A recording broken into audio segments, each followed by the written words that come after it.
All right, what is up, everybody? This is Gray, and I am here on the pilot episode of Shonen Science, the podcast, where science and anime meet reality. So, here on the pilot episode, I am here with a very special guest. You may know him from many different voices: Genya from Demon Slayer, Hawks from My Hero Academia, Go from Pokemon, Sethos from Genshin Impact, many, many others. Please welcome the one, the only Zeno Robinson. Zeno, it's great to have you on today. How are you?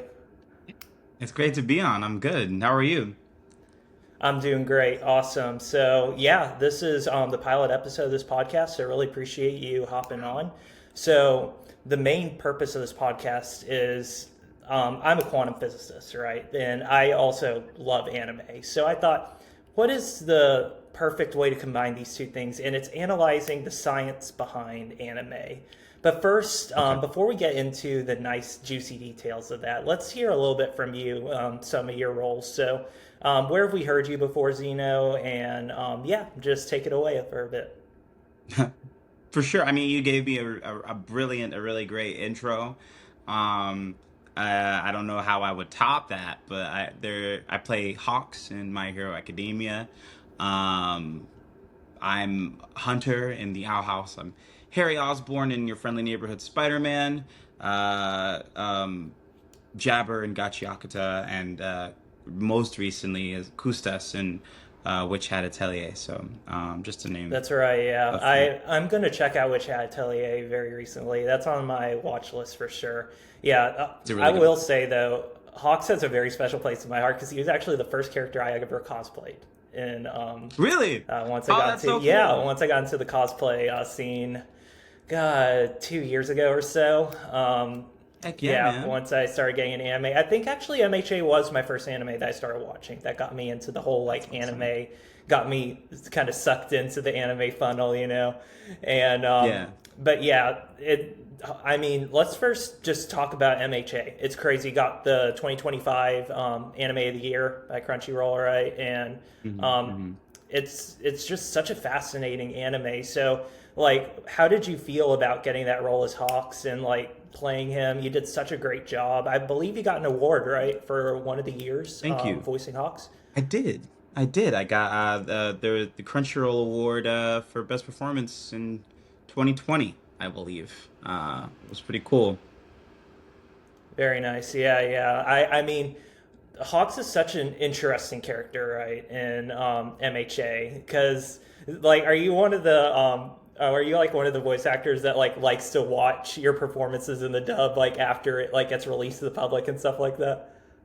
Oh, 100%. And I think there's also, like, there's such a big fandom surrounding MHA that, like, the fans will watch it and they'll clip it and then they'll tag you and they'll post it. And, so that's also, I think, sometimes a good way to watch your work. Like, you're watching it along with the people watching it live. But I definitely do go back and listen to most, if not all, my work, just That's so I awesome. can, yeah, self-critique, self-direct. Yeah, I mean, I literally do the same thing, right? Like I write something like a science paper or something like that, and then I Mhm. take a break from it before I submit it. But then I like go back to it and analyze it, and I'm like, I could have done a little bit better here, so I do better in the future and stuff. So I feel like there's actually a lot of correlation between like science writing, stuff like that, and anime voice acting of the self critique and funneling back to get back to where you started basically and find ways of improvement because we all obviously can improve in some way or another. We're not perfect, right? So, Yeah, but yeah, My Hero, just such an amazing anime, has good, I would argue moderate fan service. There's good fan service a and little there's some bit. chaotic Yeah, fans for yeah. sure. There's Yeah, you know what they, I'm they talking they try about, to keep it a little definitely. more on the tasteful side than some other anime I've seen. They try Yeah. to keep it to a minimum, or a little more tasteful than others. Yeah, exactly. But moving on, you brought up a very interesting one that I completely forgot about in the intro, which is Gachi Akata. I Mm. am honestly shocked at how much it blew up because at first Mm. I thought it was just going to be another small small to moderate popularity anime, right? That just kind of flies under the radar. But people loved it, and I'm not gonna lie, when I watched it, I loved it too. It's an amazing anime. It's unique, right? It has that kind of like Yeah. feel to it that you Mhm. just don't, the art style and stuff like that. It just, you don't kind of get that with other anime and stuff like that. So how'd you feel about Gachi Akata when you got the role? And I've been a big fan for a really long time. Like I started reading the manga when the manga came out. Usually, the thing that attracts me most to any manga is the art, and the art in Gachiakata is top tier. You know, like out of just crazy, insane, talented. Every page is a visual treat. Even for me, like when the anime got announced, I was like, how are they possibly gonna translate this art style in animation? And the team did a really great job. So I was just really excited to be a part of a world that I was already, and a story that I was already so passionate and excited about. So it was I just got to inject all of that, pun intended, into the show. Yeah. Yeah, I mean, I believe Kai Rana, or the author Gachi Akata, I think she had a role, right? And I think was it Tokyo Ghoul? It was another anime that she came from. Do you She remember that by was any chance? the she was so in mangaka, so a lot of them start off as assistants for other more established mangaka, Right. Yeah. Yeah. but they have really talented assistants, and then the assistants often go and make their own stuff. So Urana Sensei was an assistant of Atsushi Okubo, who did Soul Eater and who did Fire Force, That's and right. I It was Soul think Eater, not Tokyo Urana Ghoul. did Fire Force. Yeah. Yes. Yeah, and you can kind of like get a little flavor of it in Gachiakata. You Hmm. can kind of see a small resemblance, but it's enough that like it. I feel like Gachiakata is kind of like in its own world in a way, if that makes Yeah. sense, with like the art style and Yeah. stuff. And you're right, the way the animators went about doing it, they really did well with respect to the manga. And yeah, Gachiakata was one of the first mangas that I also started reading, and I feel like Mm. the whole ranging from the music in the to the art style to just the general story plot line is great. Honestly, it's something Yeah. very. I would say it's honestly metaphorical in a way of like being like trash and like an outcast, right, from Hmm. society. And Hmm. some people just feel that sometimes, and just like working your way to get back into society and rise up and stuff. While that like kind of sounds like a standard anime trope, I just feel like the way that Gachiakata goes about doing that is fairly unique, in that you start Definitely. from like it's like one man's trash is another man's treasure type scenario, right? Exactly. Hmm. Hmm. Yeah. So So like I that's the Gachiakata oh sorry. is no. Go ahead. What are you gonna say? No, I was just saying like that's sort of resembled in Rudo, right? Like Rudo can find he can give, he's a giver, but he doesn't he like he anything could be a vital instrument for him, right? So it's literally like one Absolutely. man's trash. Like Rudo sees the value in everything, and I think that's like a really cool like message and character trait and all that stuff. Absolutely. Fully respectable. But yeah, you got the role as Jabber, one of the most chaotic characters in the show for sure. Kind of a little Hmm. bit on the mental A little spectrum, we bit, could yeah, say. But definitely. yeah. Hmm. Yeah, I mean, did you expect Jabber to blow up the way he did with like all the memes and stuff like that on social media and stuff? I felt Jabber would be a really magnetic character. I think he's really Hmm. unique as a character. I think he's a really interesting character. I did not expect the amount of memes. I did. I don't think I expected the amount of memes and like a lot, as many of his clips that went viral that I it did. think But I did expect him to draw viewers in. I did expect like even when we were talking when you were saying like Gachiakata, like you weren't when you first started it, you thought it would just kind of be like an anime that did moderately well but didn't explode like it did. I knew the episodes with Jabber would be um would be some of the most like magnetic aspects of the show, and that would Right. those episodes and how they were handled and how Jabber was introduced would, I think, I in my opinion, I thought it would like be some of the show's first big moments that keep them with the show, um upon like seeing like givers fight against each other for the first time. Absolutely, absolutely. Yeah, I actually, I think I saw it. Was it Corey Wilder on Instagram this weekend? You guys were at that Comic Con together, and he we obviously yeah was we his were own supposed to go. do a some sort of video. We both forgot to do it. That's so funny. You just reminded me now after I'm I like, think he posted something like he reposted something off of somebody else, and you mhm. guys were like talking or something. I forgot exactly what it was, but it was hilarious. Oh, The interaction, yeah. was it the I'm not your bra? Was it that thing? I think it was. Yes, I need to go back and Mm, watch it. I think he mm, posted it on his yeah, Instagram. Shout out to him, by the way. Um, yeah. Shout out Corey. but yeah, that brings up another point I've been thinking of the last couple of days. What's it like being a voice actor and kind of like interactions with other voice actors, like at Comic Cons, like how you work with them, stuff like that? It's pretty cool. It's kind of like it's almost kind of like meeting extended family. You know, it's like people you know or have heard of, or but like have never or know of or know about or follow, but have and even maybe admire, but have never like sometimes you've never met before. You're just like Hmm. you know of each other by association, whether it's being on the same show or just working in the same field or hearing their work. So it's always a pleasure to sort of meet other voice actors, whether they're like peers or people that I look up to. Um, it's always like a cool thing. It's like um, kind of reuniting with someone, even if you've never met them. Yeah. But it's like finally getting to put faces to names. There's always like an air of familiarity about it, of camaraderie, and like of like one big like your family just extends another branch, Exactly, and I think and it's like whenever you guys kind of like loop back together for like certain animes and stuff, and like the panels and stuff like that, right? It kind of feels wholesome, like the whole. It's like you said, one big extended family and stuff like that. yeah, and And you get to meet them and learn them, and that's always fun. absolutely, yeah. And then last character I want to talk about was Genya from Demon Slayer, the Infinity Castle movie. Went to see it with my best friend. Great movie. Mhm.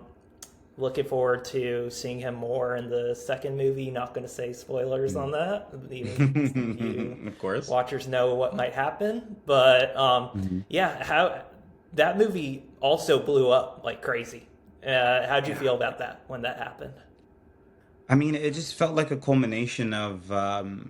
I feel like Demon Slayer had, at that point, by the time the movie came around, kind of already been this big sort of global, worldwide sensation, and it's had multiple movies up to that point with Mugen Train and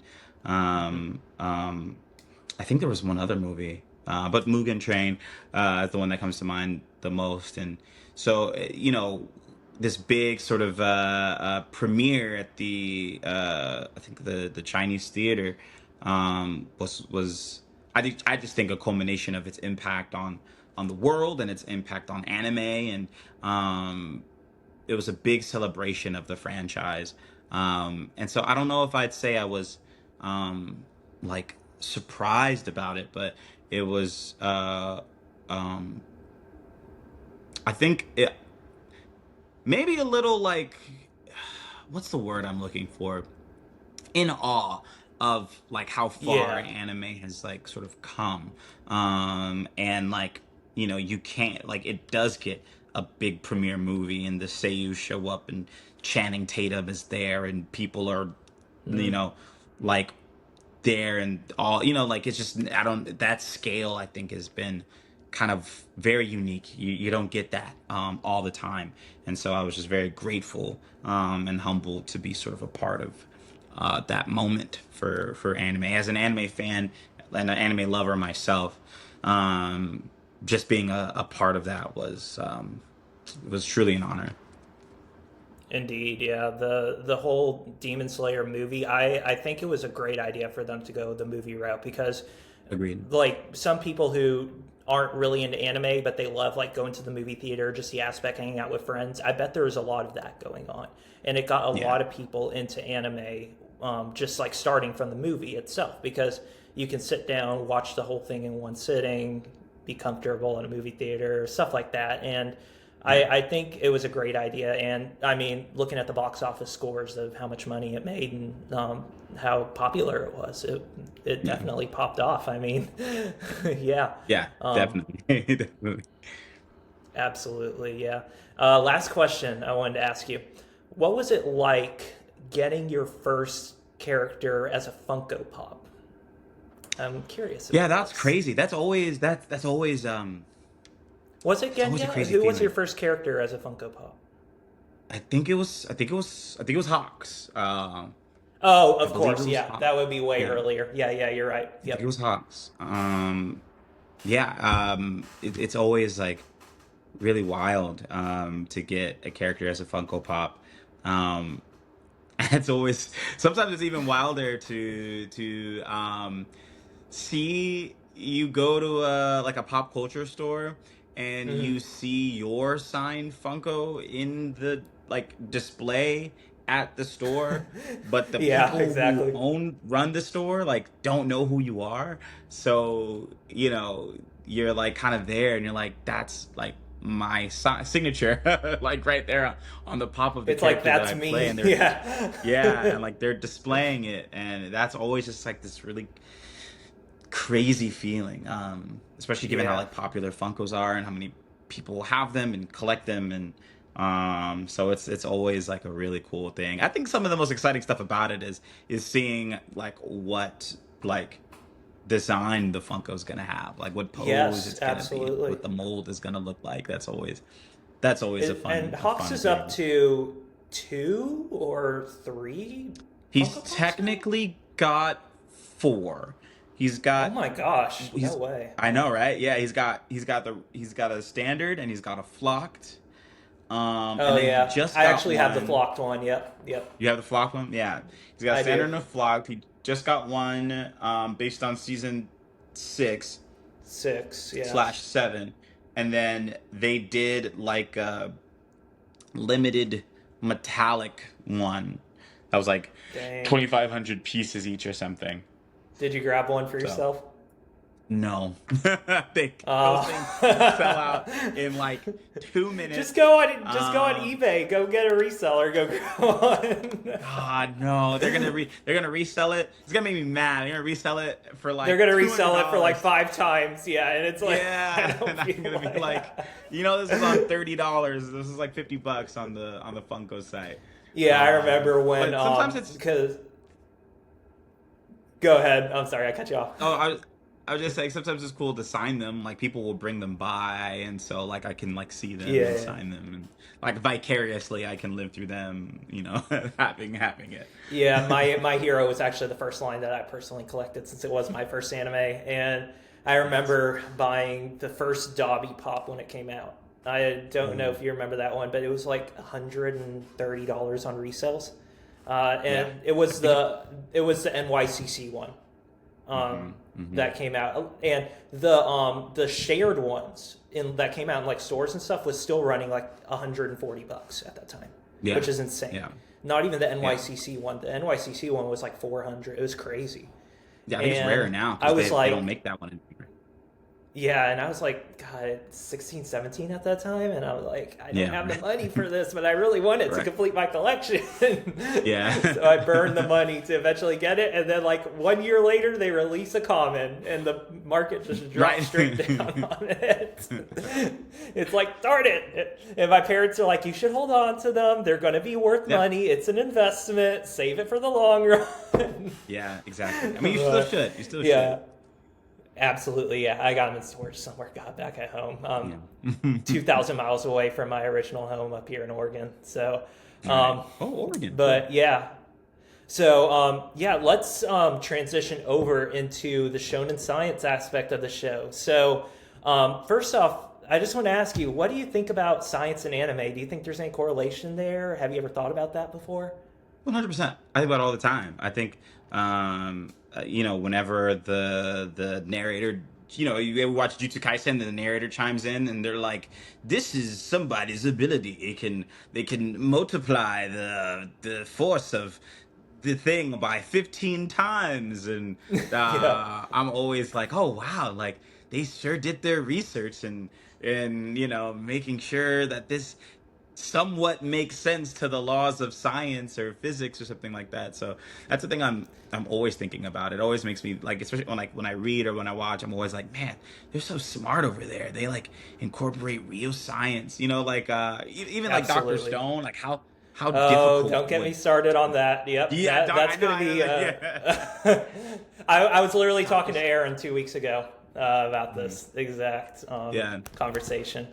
yeah, yeah, But yeah, yeah. Doctor Stone. Oh my gosh, it is my number one Mhm. anime, of course. I mean, if Of you, course. as I Yeah. told somebody, I'm a physicist. Guess my number one anime. You would say Doctor Stone, Right. and that is Dr. Stone. actually correct. Yeah. Yeah, It's yeah. such an amazing anime. But yeah, like you said with Jujutsu Kaisen, actually, I don't know if you saw this on social media. Somebody wrote a research paper in, I think it was like Oxford or something, of Gojo's Infinity and the limit of it and how realistic it is. Ooh, that's cool. Because That's cool. there's certain, because it follows like tortoise and the hare logic, right? Where like Hmm. if there's like a finish line, right, and the tortoise starts halfway to the finish line, and compared to the hare, and every time the hare catches up to the tortoise, it moves halfway to the finish line. So by the time the hare is halfway, the tortoise would be 3/4 of the way, and then you keep repeating that, right? And the question is, will the tortoise ever, or the hare will ever catch the tortoise before it reaches the Yeah. finish line? Logically, you'd think, yeah, of course. But the issue is you're going towards the limit of a so small number that you're just like reaching out to grab the number one, which is like the finish line, but you never get there. And that's the exact concept behind Gojo's Infinity that we saw on the ship, where Gojo's Infinity was like the Jogo, I believe it was. He was like trying to reach out and touch it, but he's like so close to touching it, but you can't touch it because you're limited right to the barrier of that number, which Yeah. would be like one in that case. And this is what that Yeah. mathematician tried to explain.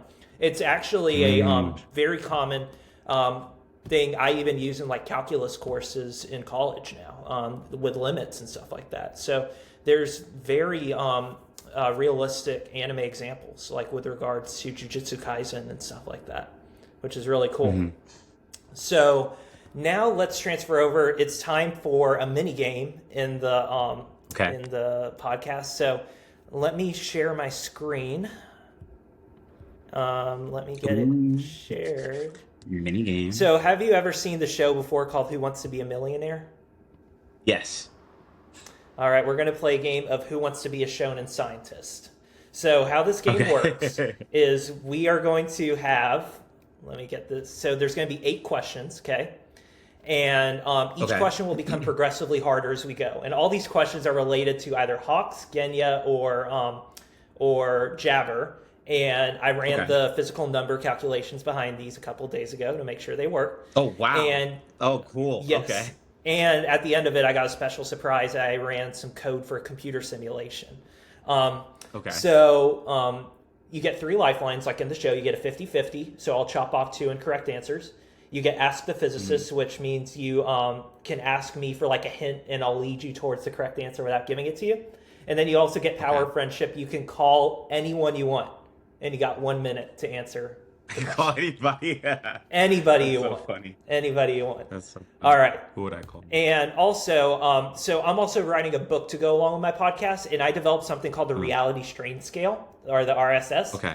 And it goes from 1 to 10.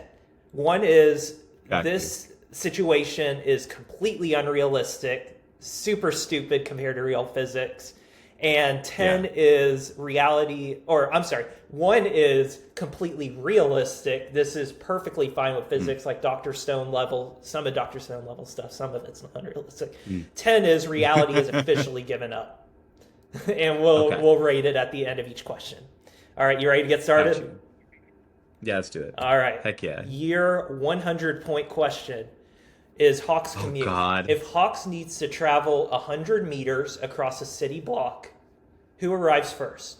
Would it be a person sprinting, a bike, hawks flying at 100 miles an hour, or just an average city bus? Well, it would have to be hawks. It would have to be hawks.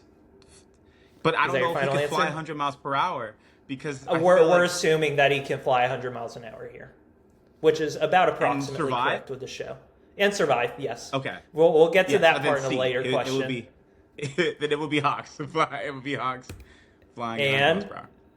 That is the correct answer. You got 100 points. Cool. And then after every question, I'll go over the physics behind it. So yes, hawks flies 100 miles an hour, right? And if we convert it to science units, because scientists don't like to use American units, time is equal to the distance you travel divided by the speed you travel. So think of like you're in a car, right? If you travel 100 miles in 2 hours, you're going 50 miles an hour, right? So if you do that, you end up finding that to go 100 or to go 100 meters in 100 miles an hour speed, it would take about 2.2 seconds of time. Wow. Wow. That sounds pretty small, but if you're going that fast, you'll get there pretty quick. And this is actually surprisingly realistic. I give it a 2 out of 10. So, 500-point question. Genya's advantage. What is Genya's biggest real-world combat advantage? Would it be better eyesight, stronger muscles, he uses firearms, or he is taller? Oh.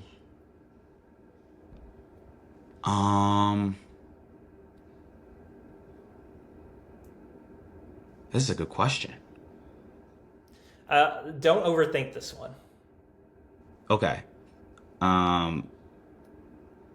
Firearms? That is correct. He uses firearms. Okay. Now, if you said where you think it's stronger muscles, I would assume. Also, I was thinking stronger muscles. I was like, oh, maybe the stronger muscles, he's able to withstand more than the average person. yeah, But the Demon Slayer core has to be jacked for a lot of sword related stuff, but also for shotguns and weapons that he uses. Absolutely, he does. So yeah, I was if you taller, because like height advantages and I body... don't remember how. I think Genya is relatively short. Is he? Yeah, I need to look that up. He's not like taller than. Yeah, like, so he just has. Yeah. Then I don't think that would be it.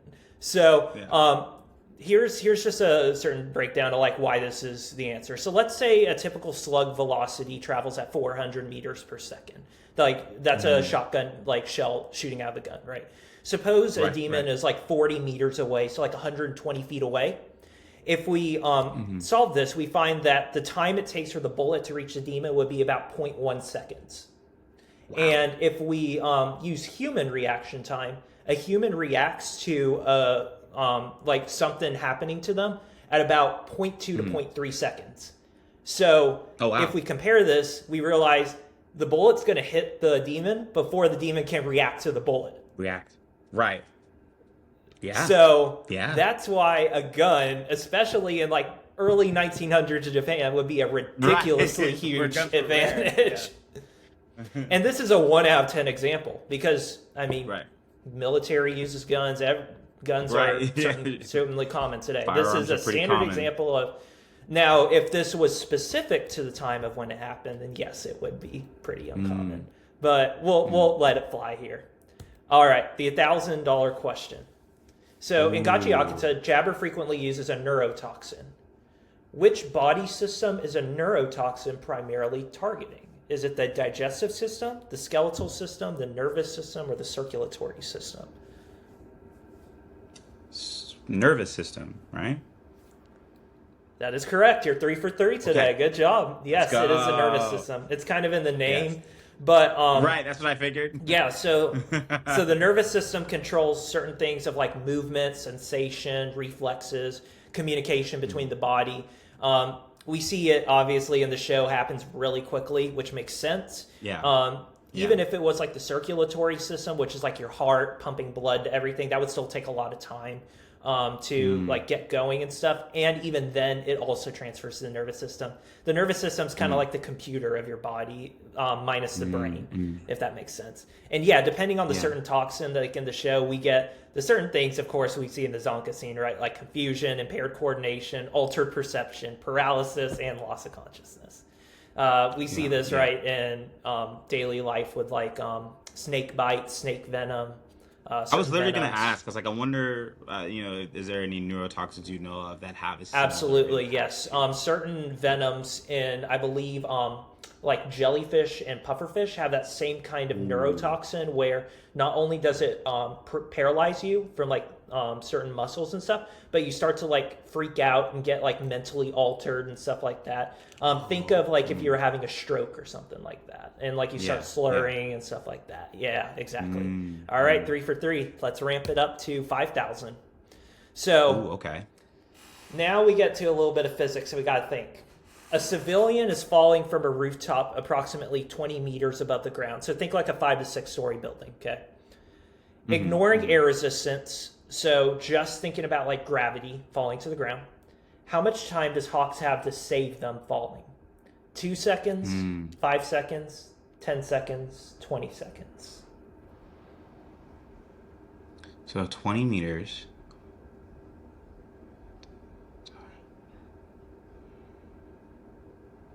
Right. Ooh, I'm gonna say. Remember, you also got your lifelines if you want to use one. Oh, right. What are my lifelines? If there's 50-50. 50-50, ask me or ask anyone. I was like, do I know anybody that's smart enough to know this answer to this question? How many questions are there? There's 8 questions. You're on the 5,000 question right now. So you already hit the 1,000 threshold, which means that if you lose this question, you walk away with 1,000 points. Obviously, you still have your lifeline, so you don't want to walk away here. You can walk away on any question technically. But like if we get to the high question and you lose, then you drop all the way down to 1,000. Dang. Okay. Let me ask you. Okay. Can I wait? Actually, give me 50-50. 50-50. 50-50? Absolutely. All right. I'm going to take away B and D. So you're left with 2 seconds or 10 seconds. Ooh. Ooh. I'm going to say 2 seconds. Okay, final answer? Yes. Correct. It is 2 seconds. Good job. Let's go. Yes. So the reason why is this is the physics formula we have for gravity, and how it works is the distance is equal to 1/2 times gravity, which is about 10, 9.8, and that's the Earth's gravity, times t squared. So times time, multiple times. And when we plug this into the equation, 20 divided by 5 is 4, and the square root of 4 is about 2. So we get 2 seconds for this equation. So yes, it would be about 2 seconds. And if we logically think somebody falling from a 5-story building or something, that's not going to take 10 seconds. I mean, if it was like a 20-story building, sure, maybe. But yeah, falling from that height, it's pretty standard and pretty reactable. And it's pretty low on the reality score also. Yeah. So yeah, that is the first physics kind of question that we see hop up in Shonen Science, which is really cool. Ooh. All right, here is your 10,000 question. The feather missile question. For one of Hawk's feathers to strike with roughly the same energy as a rifle bullet, which is approximately accurate in the show, how fast must it travel? 100 miles an hour, 500 miles an hour, the speed of sound, or 6 times the speed of sound? Okay. I'm going to ask you on this one, because this sounds crazy. You're going to ask me on that? Absolutely. Yeah. So I will, okay, here's my hint on this. The feather we're going to say weighs about 1 gram, which that's about, let's see, how would I put this into like perspective? About 400 feathers would weigh about a pound. Think about that. Right. So a single feather is very, very light. So like a bird feather. Yeah. And for the feather to hit with a lot of impact, right? Since it's very small in mass, what do you think it would have to be doing to compensate that small mass? That's my hint. Okay. And can I ask what about the energy of a rifle bullet is? Or is that too much? Yes, I believe we will calculate on the next slide that it's about 2,000 joules of energy. Joule is the unit of energy. Okay. Dang. I still don't know. But you know what? I'm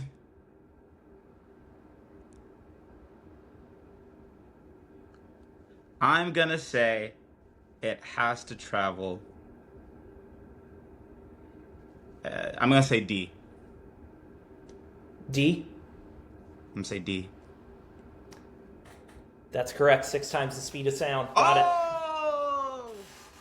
Yes. You know what made me think of this? The fact that a whip crack is supposed to be the speed of sound, right? Or like when you hear the crack exactly. Of the whip, something exactly like that. Area. Because because that also has to deal with the speed of it cracking, but also the tip of the whip is very low in mass, relatively speaking, compared to the entirety of the whip. So absolutely, yes, that's a great example of this.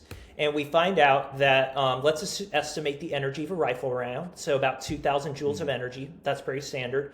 And the mass of a feather is 1 gram, so 0.001 kilograms, because we have to use science unit. So the question basically now becomes, how fast must 1 gram feather travel to carry 2,000 joules of energy?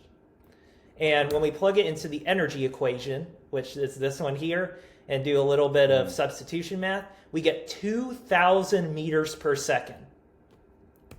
Which, if we were to convert this, comparing the speed of sound, which is about 343 meters per second, we get about 5.8 times the speed of sound. 2,000 meters per second in miles per hour is about a little over 4,000 miles an hour. Yeah. Think about that for a second. Is it possible for a feather to travel that fast without like Well, I hate to say that, but if we look at the comparison chart, a commercial airliner. Wait, say that one more time. I'm sorry. Keep going.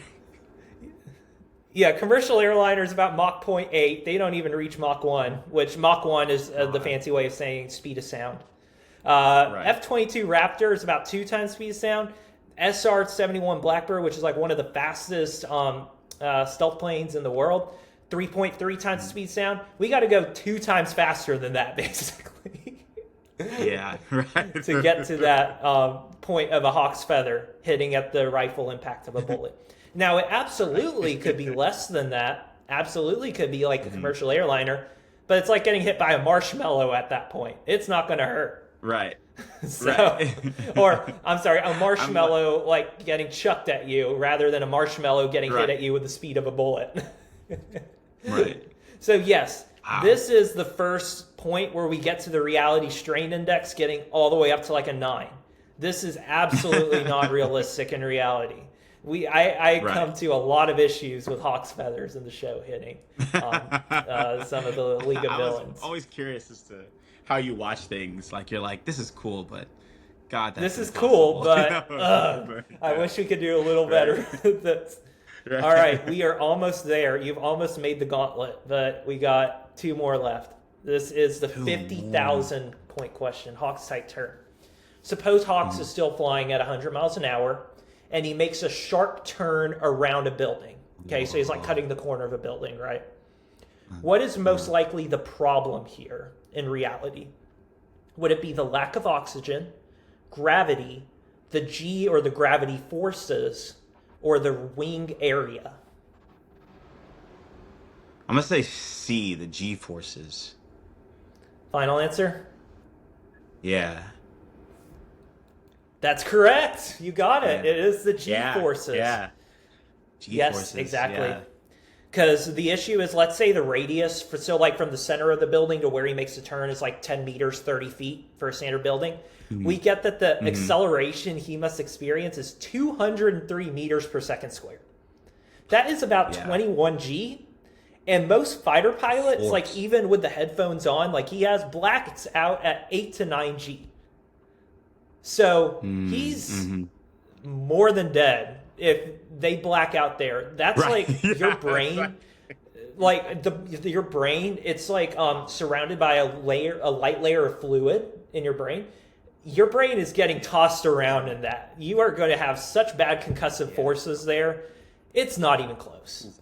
This is not even close to reality. I was like, he's because Hawks has only got the glasses and the exactly, yeah, and the glasses are great. They're going to stop you from getting exactly, and the earphones also for like eardrum rupture and stuff like that. But still, the whole body taking a 21 G force, even with all that protection, you're still passing out. There's no way it's happening. Crazy. No way.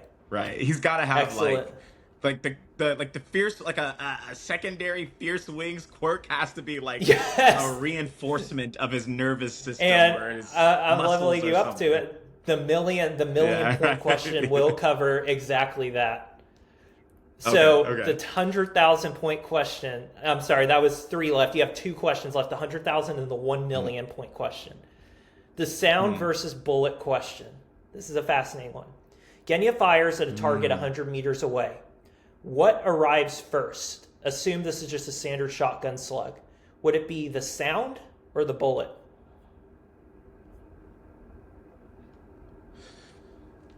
I think the bullet. Okay, is that your final answer?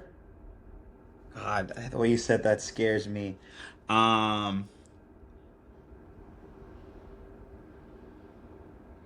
you trust What arrives yourself on it? first?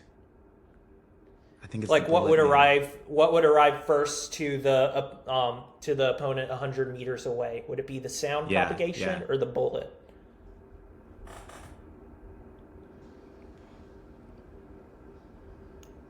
I think it's the bullet.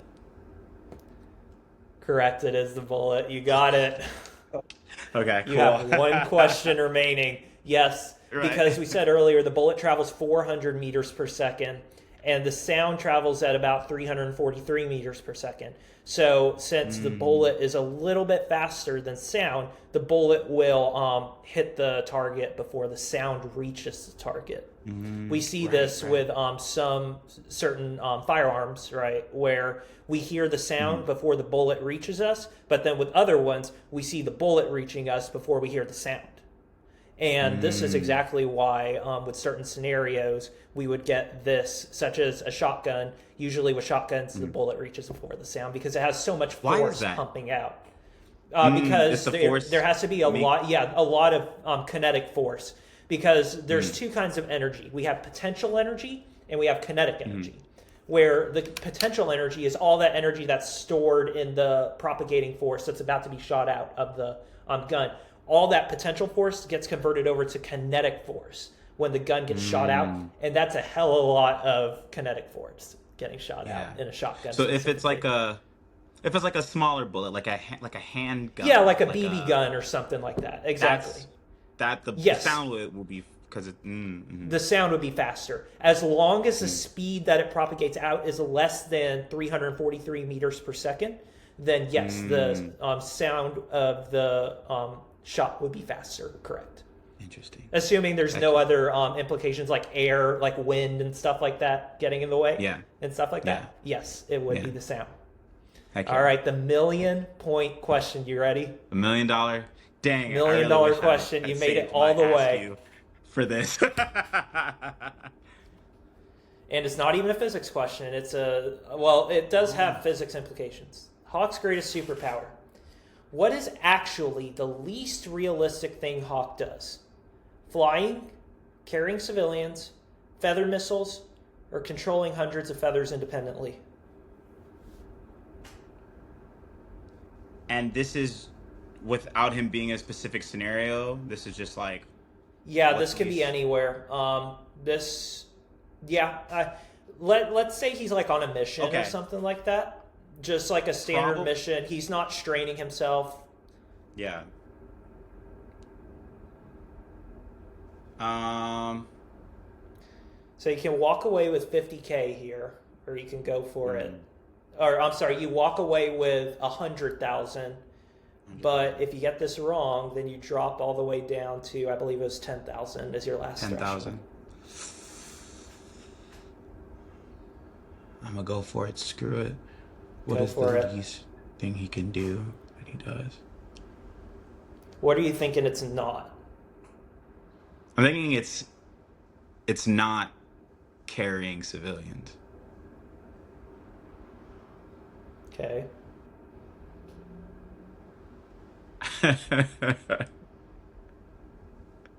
Oh, this is tough. I should have saved my asking you for this. I'm really between feather missiles and controlling hundreds of feathers independently. I'll give you your last lifeline here with respect to that. I will tell you one of those is the correct answer. I'm gonna say, since I know I'm close,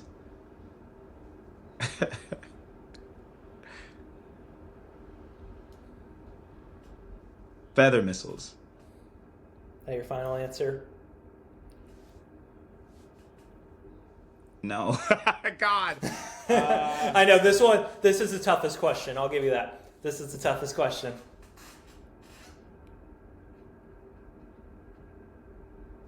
When you say controlling hundreds of feathers independently, is that like assuming? We're assuming that it could technically work in the My Hero in universe. Real life. Yes. In our universe. Yes.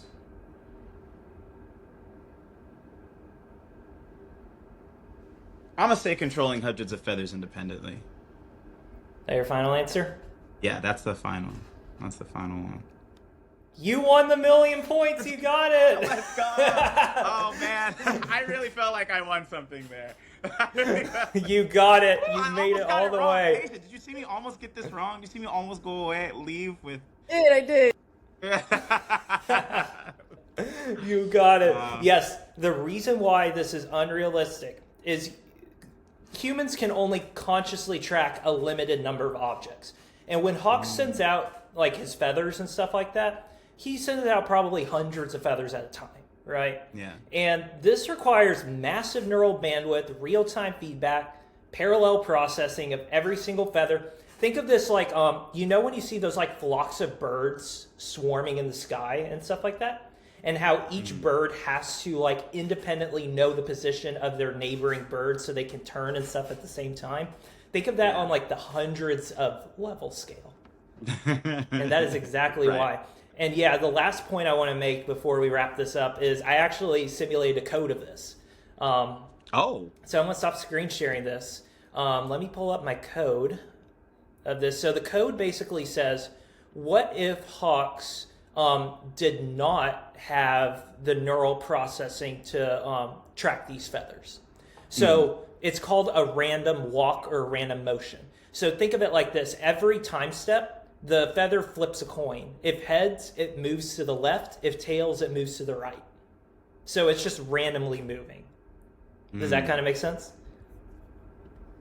No. Wait. No, so basically just think randomization. The feathers are randomly moving. He has no control over it. So like they can either take a step to the left or take a step to the right. Okay. Yeah, exactly. But what I did is I instead of like one dimension, we're doing 3 dimensions. So like 3D space. Right? So the question is, after say a certain amount of time, how many feathers are still within Hawk's reach? And what I mean by that is like in a 3 foot by 3 foot by 3 foot box around him. Because like he could grab out and go grab a feather, right? But Right, if we right. look at this and I run the simulation, let's see, we'll run it for 10 seconds. So after he lets go of the feathers, 10 seconds later, this is what the simulation would look like. Let's get it running. We are not going to run 10,000 feathers. I was trying that last night, and that makes the plot way too chaotic. Here we are. Okay. Yeah, I had to do some work on my computer for a final project, and I crashed it like 10 different times because code is annoying. But yeah, so here is what it looks like. Here is a simulation of it. So the star in the center would be hawks, right? And each of these red dots are the feathers after 10 seconds of time. And as we see here, most of the feathers are the only feather that is within that like 3 foot by 3 foot by 3 foot box is the one that's to the left of Hawks. All the other feathers have just randomly walked away and Hawks no longer could reach them.